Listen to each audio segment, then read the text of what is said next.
All right, well, let's bring him on.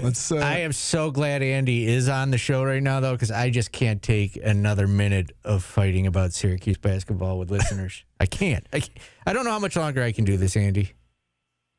How are you? God gives its toughest battles to its greatest warriors, Paulie, so you're the man for the job. Do you like the band Tool? It's interesting because I feel like the last time I was on your show, the leading music was Benny Goodman. So we go from like jazz clarinetist to Tool. You definitely span the globe and run the gamut on your music rejoins. Yes, I will take that as a no from Andy. Same with me. Andy, let's talk some Georgia Tech basketball here. And, coming off a nice win over Boston College, they played Duke tough. They played Georgia tough.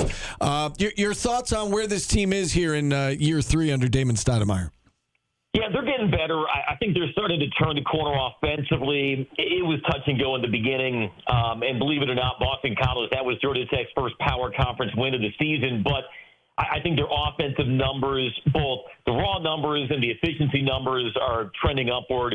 They've been really good defensively, and I think that's helped them through non-conference play. They've got more length probably than they have at any point in the Damon Stoudemire era, and I can't recall a Josh Pastner team that had this type of length and wingspan 1 through 5, and I think that's helped. I think it's reflected in some of their defensive numbers, and now, it's starting to pair it with some improved efficiency offensively. I think they're trending in the right direction. Damon's teams have always gotten better as the season has gone on, it's interesting that they shoot 53% at Duke, lose that game. They shoot 39% at home versus Boston College, win that game, but I think overall they're probably heading in the direction they need to be.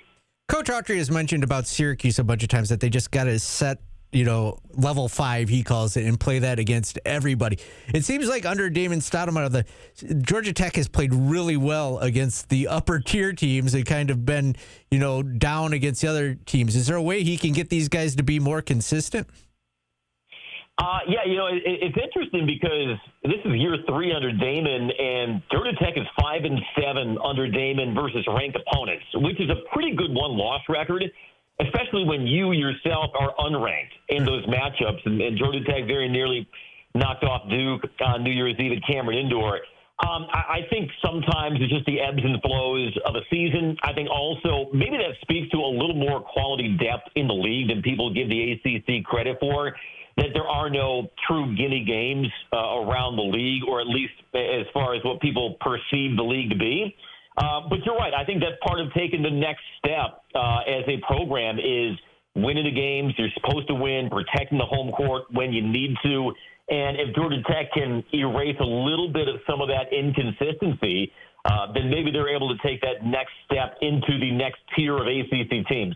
I want to ask you about Lamar Washington. He had 17 points, 12 rebounds, 5 assists in that win over Boston College. Seems like he's, kind of the Naithan George replacement at point guard. What can you tell us about his game, and how does he kind of compare to what, George gave them last year as the point guard of the Yellow Jackets? He's definitely the Nate George replacement, and it's no surprise that Damon Stoudemire, a left-handed point guard from Portland, Oregon, would sign out of the portal a left-handed point guard from Portland, Oregon, in Lamar Washington. But very sound, solid veteran. Began his career at Texas Tech, broke the Pacific single-season assist record last year, and he's now had double-doubles in 3 of his last 4 games. 2-point assist double-doubles, point rebound double-double against Boston College. He's a different type of point guard, I would say, than Nate George. He maybe doesn't have Nate's mid-range game around the pick and roll. He's a really well-built guy, 6'4", 200. He actually had Pac-12 scholarship offers as a linebacker before he leaned up during the pandemic and then shifted his focus solely to basketball. But he's got some cleverness to his game, especially when he gets inside the paint. He's a lefty. He's not a volume three-point shooter. I don't think you'll see him attempting 4 or 5 threes a game like Nate could do at Georgia Tech, but he's selective yet effective when he picks his spots from 3. I think he's just really good at bending a possession to his pace, finding the open man, making the right read. And he missed a solid couple of weeks of preseason with injury. It took a while for him to regain his fitness, and on top of that, capture that chemistry and continuity with the guys when he was healthy.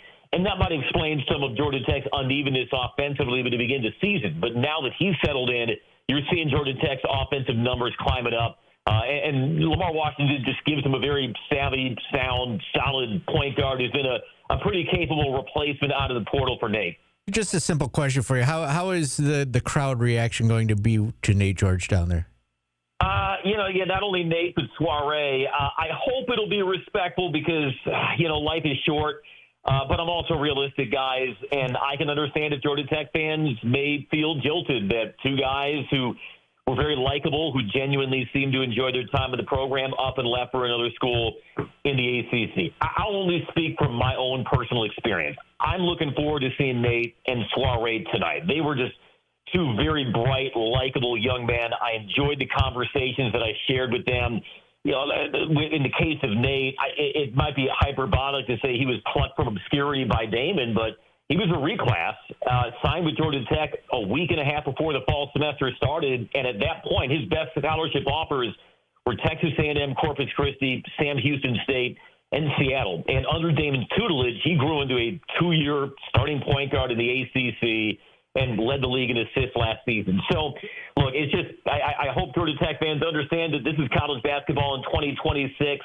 And Nate delivered some great moments. I know, Damon said some very nice things, both to me and in the ACC coaches call yesterday about Nate and Soiree. But at the same time, he said my job is to win my games. And so he'll just be number 11 for Syracuse coming up at 7 o'clock tonight. I don't know how much of Syracuse you've watched this year, but I'm curious to hear what you think of Naithan George's performance so far with the Orange. He came here after leading the ACC in assists. He is averaging 5 assists per game. That hasn't been the problem. Turnovers have been kind of a problem for him. He's got a handful of games this year, 4 more turnovers. Shot selection at times has been kind of suspect. What do you make of what you've seen out of him at Syracuse? Frankly, I haven't watched enough Syracuse to really form a strong opinion about Nate's play. I mean, I watched the Clemson game. I watched the Stonehill game. And I know that, with point guards, there's always going to be some ups and downs when it comes to, running the pick and roll and some of the turnover numbers. It's just a different system than what he ran at Georgia Tech, and that probably explains some of the fluctuations in his numbers. But I'll also tell you this, in probably his first 2 seasons at Georgia Tech, Nate was around 30%, if not below 30%, in three-point percentage heading into ACC play. But, boy, he really found his rhythm and came along as conference play unfolded. And if you can get that kind of Nate George from Syracuse over these next 17 ACC games, I think Orange fans will be very pleased. But Nate was the guy who his best basketball always seemed to come from late January on through March. So maybe it's just that same trend unfolding with him at Syracuse. Yeah, SU fans certainly hoping for that. Let's look at tonight's game, Andy, if we could. And I know that Georgia Tech's going to be without a key piece. Starting center Mo Sila out due to a sprained ankle. How big of a loss is this for Georgia Tech, and how do they make up for that loss tonight? Yeah, Mo Sila, he's averaging double figures, leads the team in rebounds. They really like pairing him in the front line with Baidongo. But Georgia Tech was able to overcome that. They got some quality contributions off the bench versus BC from Cole Kirouac, who's a 7-footer. Obviously, a strong gust of wind might blow him over at this point, but he's got some good ball skills and some good defensive smarts, and he brought a lot of positive plays to that second half versus Boston College. I think this is a Georgia Tech team that prioritizes paint touches because they play more 2 traditional bigs, which they typically have not done under Damon. But he's kind of tailoring their offense to their personnel. So I don't think they're going to stray from that. They're very comfortable playing 4 out, 1 in and moving Baidongo over to the 5.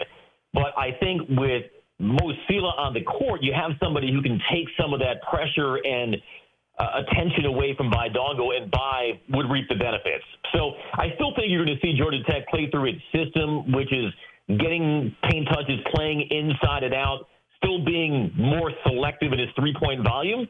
And, Mo's a freshman. Sometimes freshmen look like freshmen. Sometimes they look like the highest-ranked recruit that you've signed since Chris Bosh and Derek Favors, which was the case with Mo Sila. So it's certainly a guy you'd rather have in the lineup against a front line as athletic as Syracuse, but Georgia Tech has depth. That's something Damon has touted since the preseason, and they'll need to tap into that if they want to get the job done tonight. Yeah, this is a really important game for both these teams. I don't need to tell you that. What do you think this game ultimately comes down to tonight? Well, I think if you're Georgia Tech, you have to make sure that you keep Syracuse out of the paint. You have to do a good job limiting them to one-shot possessions. That really crushed them against Duke. I said they shot 54% or just a hair below that versus Duke. Well, why did they lose? Because they gave up 21 offensive rebounds and were outscored 15-0 in second-chance points. So, if you have some off-platform shots that you give up to Syracuse, you got to make sure you get some out-of-system rebounds, and that'll be a priority, I know, for Georgia Tech. Offensively, I think they have to be smart in making those reads and reversals to chop down on Syracuse's agility. And we know about their shot blocking prowess, and that's certainly at the top of mind for Georgia Tech. So they have to make sure that ball doesn't become stagnant. They have to get free throws. They have to drive with force instead of finesse against Kyle and those other shot blockers.